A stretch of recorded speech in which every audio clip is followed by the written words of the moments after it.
Alors, la maison Verger a été créée en 90. C'est une maison de négoce, mais c'est un négoce très particulier quand c'était créé par Monsieur Guffens. Quand il a créé Verger, il a souhaité mettre en place l'achat de raisins auprès d'autres vignerons sur la côte de Beaune, principalement au départ, puisque les vignerons vendaient leurs raisins en pinot noir ou négoce, mais en chardonnay, ils le vendaient en mou, pas en raisin.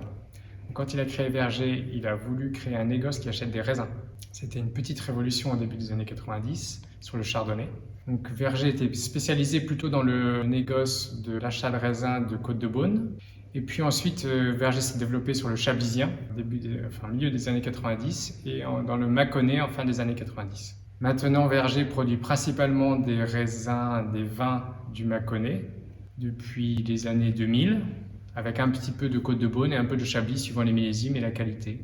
La maison Verger a été des premières à acheter en raisin et surtout à maîtriser le pressurage, à faire sélection des pressurages quand on achète les raisins, c'est-à-dire que les raisins sont pressures, on fait toujours des sélections de jus, donc on fait très attention. Premier jus, milieu de presse, fin de presse pour produire les vins. On s'est beaucoup développé dans le mâconnais parce que le mâconnais est très intéressant du point de vue des sols. C'est des expositions très diverses, des altitudes très diverses, contrairement à la côte de Beaune, où on a une côte qui est assez homogène avec une seule exposition et un seul type de sol. Le mâconnais est beaucoup plus varié. On va du très calcaire au très schisteux, en passant par le granitique et en passant par l'argile, avec des altitudes où on va de 100 mètres d'altitude jusqu'à 500 mètres d'altitude. C'est très très varié, ce qui peut être un peu difficile à comprendre puisqu'on a des vins qui sont très différents suivant ses sols et ses expositions. Il n'y a pas d'homogénéité dans le mâconnais, mais on a des choses qui sont plus diverses. Grâce à cette diversité, on peut jouer sur les dates de récolte qui peuvent être très diverses, sur le type de sol. Si on veut des vins très minéraux, on va sur le calcaire. Si on veut des vins plus fruités, on va sur des sols plus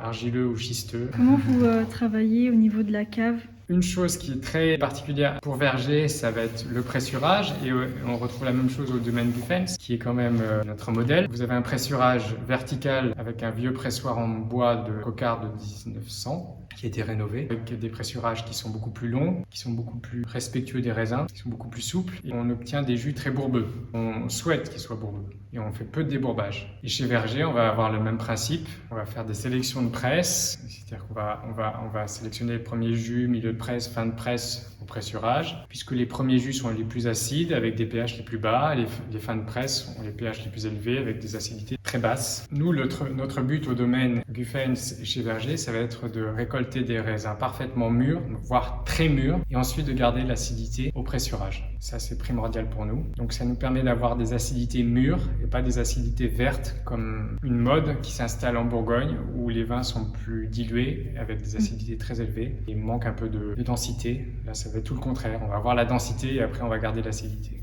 Une fois qu'on a récolté à la bonne date et avec un bon pressurage, on va faire des choses très classiques et voire très ancestrales, avec des fermentations naturelles dans tous les cas, pas trop longues mais qui vont durer 3-4 mois, avec des fermentations malolactiques qui vont être aussi naturelles, et des élevages qui vont être plutôt, en revanche, assez courts, puisqu'on a des raisins parfaitement mûrs avec une grosse acidité et une grande matière. L'élevage ne va pas dépasser 10 mois pour éviter des problèmes d'oxydation précoce sur les vins ou de vins trop boisés. Nous, ce qu'on aime, c'est plutôt l'équilibre. Donc l'élevage ne va jamais dépasser 10 mois, ce qui est relativement courant en Bourgogne. Et ensuite, on passe souvent les vins en cuve béton sur lit pendant 2-3 mois pour redonner de la réduction au vin. On travaille beaucoup sur la réduction, comme les jus sont très peu débourbés, on a pas mal de réduction à la fois en fût et après on essaie de la relever en cuve béton, voilà, juste avant les mises en bouteille. C'est comme on a dégusté, on avait une petite réduction. Toujours. Et à la bouche, parfait. La réduction elle est légère mais elle est présente. De toute façon, si vous n'êtes pas en réduction, c'est que vous allez passer en oxydation. Oui, ok. Donc si vous voulez des vins qui se gardent, il faut toujours avoir un peu de réduction. Puis Fusée l'année avant, il a gagné entre guillemets voilà, le premier cru. Qu'est-ce que ça peut donner pour l'entreprise, pour le mâconnais, avoir un premier cru enfin? Puis Fusée a eu ses premiers crus. C'est bien, ça fait parler, ça met en avant des terroirs. Est-ce que tout est parfait? Non. Est-ce que les premiers crus de cette année sont meilleurs que les vins de l'année dernière? Non. C'est les mêmes sols, c'est les mêmes terroirs. Voilà, C'est bien, ça fait parler, ça met en valeur le travail des vignerons du Mâconnais, c'est très bien. Ils le méritent. Mais est-ce que ça a été bien fait? Est-ce que toutes les appellations bourguignonnes sont bien faites? C'est non. Comment vous dire? Vous avez une côte de Beaune, vous avez des villages comme ça, et vous avez des appellations qui sont faites comme ça. Les sols sont comme ça, les appellations sont faites comme ça. C'est très mal fait déjà. Les grands crus, les premiers crus ont été créés dans les années 40. Pouilly-Fuissé n'a pas eu de premier cru dans les années 40 parce qu'ils ont refusé, ils étaient en zone libre. Ils étaient envahis par l'Allemagne, voilà, maintenant ça nous a gaillés, et tant mieux. Mais quand il y avait la guerre, des années 40, l'administration française, l'État français qui était sous Vichy, a demandé aux vignerons s'ils voulaient être en premier cru. Donc vous aviez avant les grands crus et les villages. Ils ont voulu créer une appellation intermédiaire qui était destinée à les grands crus. En gros, les grands crus partaient en Allemagne avec les premiers crus qui n'existaient pas, et puis les villages restaient ici. Donc l'État français a dit, je veux préempter des premiers crus qui restent en France. Donc tout ce qui était en zone occupée est passé pour les villages qui le demandaient. Ils ont eu des premiers crus, qui le souhaitaient. Ils ont eu des premiers crus en disant, voilà, ça, ce terroir-là, on ne peut pas le vendre, les Allemands ne peuvent pas le prendre. Pouilly-Fuissé, zone libre. Les vignerons de Pouilly-Fuissé disent, les premiers crus, on n'en a pas besoin, on est en zone libre. L'Allemagne est en zone occupée, ils vont rester là-haut, ils ne vont jamais venir ici. Bon, c'est un peu, voilà. Et donc du coup, il n'y a pas eu de premier cru parce que le maire de Pouilly-Fuissé a refusé les premiers crus en disant je ne veux pas classer ces terroirs parce que je n'ai pas besoin de les classer puisque moi, ça ne part pas en Allemagne, il n'y a pas de problème. Voilà pourquoi les premiers crus ont existé à l'époque. Donc je ne dis pas que les premiers crus ne sont pas intéressants.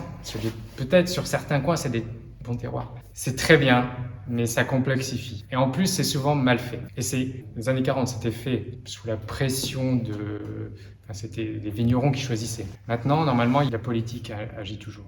Sur Pouilly-Fuissé, vous avez 4 villages officiellement. Et en fait, il y en a 5, mais il y en a un, c'est un hameau.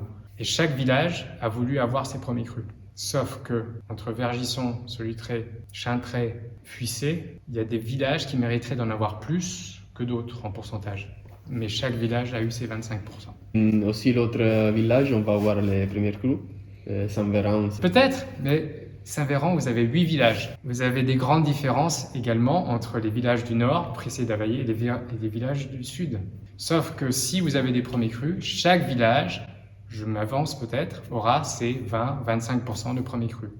Alors peut-être qu'un village méritera d'en avoir 50%, d'autres villages 5%. Mais politiquement, c'est impossible. Et c'est ce qui s'est passé à Pouilly. 4 villages, 5, avec chacun entre 20 et 25%. Vergisson mériterait certainement d'avoir 40%, Chintray peut-être 10%. Et en plus, on a refusé des premiers crus sur Vergisson parce qu'ils sont trop en altitude. On est au-dessus de 420 mètres d'altitude et on est au-dessus des premiers crus de Côte-de-Beaune. Ils ont refusé de les classer. Or, ça sera certainement les meilleures parcelles pour faire des Pouilly-Fuissé dans 5 ans. Avec le réchauffement climatique. Les meilleures parcelles sont certainement non classées en premier cru. Sur 2021, les prévisions pour l'année, des pertes incroyables même dans le Mâconnais. Alors c'est une année comme on n'a pas vu depuis 40 ans a priori. Ça rappellerait 81. Après c'est l'année de ma naissance donc je ne me rappelle plus. C'est à geler, oui, on est entre 60 et 90% de gel. Mais Mâconnais, Côte-de-Beaune, Côte-Chalonnaise, Chablisien. Toute la Bourgogne est touchée, et pas que la Bourgogne, le Bordelais, l'Alsace, le Jura, Val-de-Loire. C'est une catastrophe. Pour les Blancs, c'est une catastrophe. Pour les Rouges, ils sont peut-être un petit peu moins touchés, et encore, c'est difficile à dire pour l'instant.